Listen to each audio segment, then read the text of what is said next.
A lot of surreptitious texting, a lot of surreptitious modes of contact.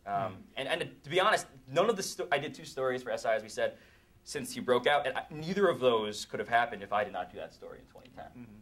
Period. Full stop. Because I was telling these guys beforehand, when I was assigned the first cover story, I had preemptively emailed our MBA editor and said, look, I can get access to him, give me time, let's not jump in with everybody else, let's wait on this, because I think I can get access to him that no one else can get. The word came down from the powers that be, they want the story now, it's too big, obviously that was the right decision. Right.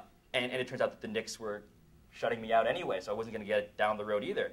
But I had a file on my old computer, my laptop, when I first started work, or I guess this was 2 years ago, or 3 years ago, my computer that I had in college. And I had stored all of my notes. At SI, you over-report every story because you end up spending so much time with this person. You get, I think that story for SI was like 2,000 words. It was half Jeremy only, half Harvard basketball, as I said. And so I had this whole ream of quotes from his family. And his family I had totally ignored. Like, in the writing process of 2 years ago, I was like, when am I ever going to care what Joshua Lynn, Jeremy's brother, does or what the history is? Like, that's just the most boilerplate, like, you know, cliche kind of aspect to put into a story. And of course, Josh is the guy who Jeremy slept on his couch. I mean, he became this figure that I cannot tell you. I have friends at the Post, at the Daily News. I cannot tell you how many people called me, and just to commiserate, really, saying, we want to see the couch. Because every editor was like, he's in Manhattan, get to that couch. And you suddenly run into this wall where it's like, of course they're not going to let you see the couch. The Knicks, of course they're going to shut you down. Of course they're going to cancel interviews and all of that. And I remember just I learned that the color of the couch was brown. I cannot tell you, my iPhone text message history is embarrassing, if only because I sent about 50, maybe not 50, but like 10 to 15 texts consecutively to his agent being like, hey, he's on the cover. What about that couch color? You know, basically trying to get any little detail. So that's the lengths I had to go through as somebody who knew him to really get a well-rounded story. And obviously, so anyway, to get back to the computer file, I did not know my password to that laptop. And so I was entering every pet I ever had, every crush. You know, it was like, oh my God, what was this thing that I typed in every day for 4 years? Couldn't remember it. And then finally, like, in the afternoon, this was Friday, I think. The story was due Sunday morning, the first one. I realized that I searched through my Gmail inbox, searched through Google Docs, and I realized I had uploaded it to Google Docs. And it was just this reams of stuff about his family. So for me, even knowing him, it's been really, really hard. And then the story right after that was an even crazier thing, but that was just more scrambling and trying to talk to people as soon as I could. It's anybody who's writing stories about this guy can tell you that it's hard, just because they're not giving you the access when immediately you think, of course he'll talk to me. It's a great story. It's positive. Why wouldn't the Knicks want to do this? And you just find it's the opposite. So it's been tougher than I anticipated. You know, if there were only some sort of like meet cute romance in there, you could write a script about your writing the story. The irony is, instead, what happened was my girlfriend threatened to break up with me because I'm watching the Raptors on Valentine's. So that was when he's that game-winning three-pointer. I was watching it via like an illegal Russian stream in her apartment, and I narrowly survived. So we have about 10 minutes left, and I want to open up to audience Q&A. But I want to touch on the controversy that also has kind of evolved. The beginning of this story kind of started, like, as we talked about, with these kind of cute Lynn puns. Then kind of took a darker turn with some, at best, racially insensitive, and then some racist tweets and headlines. So we've had other Asian athletes, big time, Yao Ming, Ichiro Suzuki. Why now did all this kind of racial or ethnic humor, or was it just the puns out of control? Like, you get tired of the Lynn puns, you got to think of something else? Or what was it? Why did this happen with Jeremy Lin? Well, actually, I think it did happen with many of those athletes as well. They just weren't as big a story. I mean, Yao Ming certainly was the subject of a lot of racist derision. There was a very, kind of well-publicized tiff he had with Shaq, back in the early part of his kind of rise in the NBA. I think it is unfortunate that a lot of this ends up being kind of fashioned in this sort of for what it's worth, like kind of this black Asian thing. I mean, people actually have been bringing this up. I don't think it's that at all. I think it's really about even with Jeremy, there was this discussion, which, frankly, I feel a little bad about, but around this whole interview that he did right after, his back-to-back game, where he was asked, what about Jeremy Lin? What do you think about Linsanity? And he was like, who is this kid, right? And fashioning that into kind of a rivalry thing, especially after Jeremy did have a good game with him. I think that what ended up happening, in that relationship was really kind of interesting and nice, with Kobe sort of acknowledging this kid is really sort of talented, and there being some sort of crazy stuff with like Meta World Peace / Ron Artest, talking about how Jeremy should like get swag and everything. I mean, it just became a really interesting dynamic there. But as far as the question about racism, I think that the reality is, if you're an athlete of color, especially an athlete of color who cuts across the grain of the sport that you're expected to be in, let's say Tiger Woods again. Remember Fuzzy Zoeller? I mean, there's always going to be that stuff out there. I think the reason why these incidents with Jeremy have been so much more highlighted is because Jeremy's been so much more highlighted. There has not been a story like this, and we wouldn't be here if there was a story like this. So the little things have gotten to be much, much bigger. No, I was just going to say, I think that, to me, there are two things going on there. One is, I completely agree. It's just a lot more coverage, a lot more, every day we all know you're going to run out of the cute pun, but everyone wants the cute pun. You're going to run out of the cute comment. And then some people will go to places out of ignorance. Other people will go to places out of possibly hostility or backlash. And then that's the other piece. I think that the underlying thing is, it's okay, regardless of what your background is, we love a great story, we love a success story, and after a while we get a little tired of it. And we're like, the thing we created, we're like, okay, well, how, are you really that great?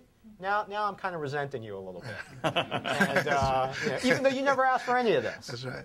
I resent you a little bit, so now I'm going to take a jab. Right. And I think that's what we're seeing. As far as making these jokes and these puns, do you feel that the bar is different for Asians than for other races? Well, I think one of the big factors is just the time in which this is happening. So it's Twitter, right. And I'm cynical about social media in a lot of ways, but the bottom line is, if you look at the headlines and the things that have caused controversy, it's Jason Whitlock, it's Fox Sports' tweet, it's Floyd Mayweather's tweet, it's an ESPN mobile headline, and then recently ESPN.com had another thing about the Dong Gook thing, which I don't know if you guys have heard about that, but it's about a soccer player. And anyway, it's just that once you make things so much more instantaneous and you force people to make decisions and calculations about sensitivity quicker, they're finding that we are on a new whole arena of negotiation with what is offensive to Asian Americans. They didn't have to worry about that before. There just weren't going to be that many Asian athlete headlines or puns because there was no need for them. And now that you are asking for them instantaneously and all the time, it's almost a numbers game where, I'm not terribly surprised that some of it's happened and some people don't know what's appropriate and what's not appropriate. The one that Bob and I have talked about is the New York Post headline, cover line, "Amazing," after Jeremy had a great game.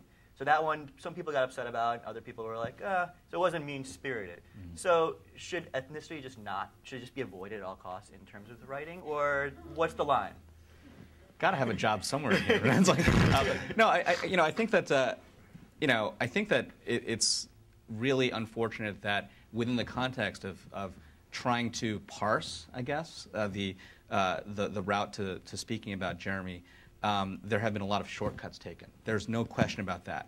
I think it's less about racism than it is, as Pablo mentioned, really tight turnarounds, 24-hour news cycles, and a massive amount of coverage of every aspect of his game, the color of his couch, and not so much the content of his character, at least the early coverage.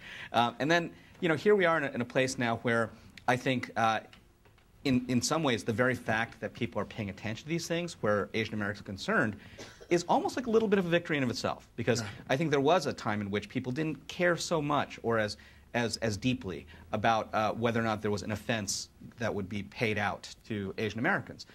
Well, all of a sudden, if you want to be able to play in this game, if you want to be able to cover this guy, you have to actually be a little bit more conscious. And maybe that is a little victory. I know the AAJA, the Asian American Journalists Association, has been very proactive about getting out in front of that. They put out guidelines. Which crashed the server when they were downloaded so many times. It got to a point where they had to put out guidelines stating what is appropriate and what is not appropriate to say when covering Jeremy Lin, which was interesting and kind of just, I don't know, Caused its own sort of thing. Yeah. Caused its own little hoopla. Well, it's also important to remember that Jeremy, in college, was called the C word by an opponent in the Ivy League. Yeah. You know, like this stuff was happening. That just speaks to the level of not thinking about. Just the level of sensitivity that was normal. Insulting somebody for their racial background on the basketball court in the Ivy League, right? These are allegedly more enlightened people. That's certainly not always the case. But you figure like they at least would be trained to the PC-ness of doing that. Like there's certainly enough racial advocacy groups on campus, any of these campuses, and they're still doing it, right?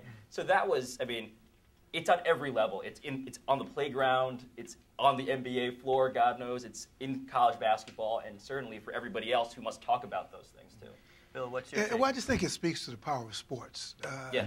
It really speaks to the power of sports to heal, to bring this stuff to the surface. I think you make a brilliant point in that things that were invisible now become visible. This is cool. This isn't cool. Not necessarily in basketball, but to any other person you may know who may be Taiwanese American, Chinese American.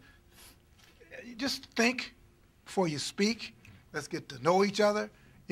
Small planet, a lot of time on Earth in this planet. Let's get to know each other. Let's get to love each other. Love always wins. And if sports can bring that about, I think that's the bigger picture in all this, not whether he can score 27. The bigger picture is what we're talking about, is the humanity of all of us. Right. And I think from the day one, as an African American, that was always the issue from the 17th century now, is to acknowledge humanity, period. So I think as each of these things go on, I think that's what we're talking about. So. That's why actually I was in this conversation with somebody on Facebook, in fact, about this. And, what came out of that was this idea that, in a lot of ways, Jeremy Lin's not the most important guy, for even Asian American sports. It's the second or third or fourth Jeremy Lin who's out there. The second or third or fourth Asian American guy who comes out and shows that he can play the game. Because right now, he's being treated as an exception to the rule. At some point, we have to actually change the rule, right? And maybe that's what this is all about. Right. And by the way, he's got to win, too. That's he's got to win. That's another beautiful thing about sports, is that there's a story, and that's cute, but let's see where we are in April. And that's the wonderful thing about sports. You either do it or you don't do it. Yeah, if Jeremy's sitting on his brother's couch watching the playoffs, it's going to be a lot fun. The brown couch. Yeah, the brown couch. Well, Bill, what was your take on the controversy? Do you think that people were getting too upset, or was it legitimate to get upset about these headlines, these tweets? Oh, it's terrible. To me, the fact that ESPN would come out with that headline, and to I know our paper did it. We didn't even repeat the slur.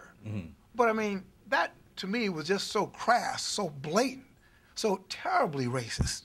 That it's almost beyond debate. That should have been fired instantaneously. Maybe 2 or 3. Maybe the editor should have been fired. Don't fire the what do you call it, the messenger. Yeah. Who allowed this stuff? In fact, was Spiro Ditas? Yeah. Spiro Ditas. You're right. He apologized himself for he said something. But but next day, as far as I know, he still had his gig. I'm like, wait a minute, man. There's got to be punishment for this. There's got to be punishment for this kind of stuff. So anyway, that was my thought, is that whatever punishment wasn't harsh enough. I remember there's a book that I've got, the National Association of Women published a book that I still have about how not to be sexist in your language, in your terminology. And it's, you don't think of these things, but, do I have to be sexist? Do I really have to be racist for the sake of a joke or this 24-hour time period? Do I really have to do this stuff?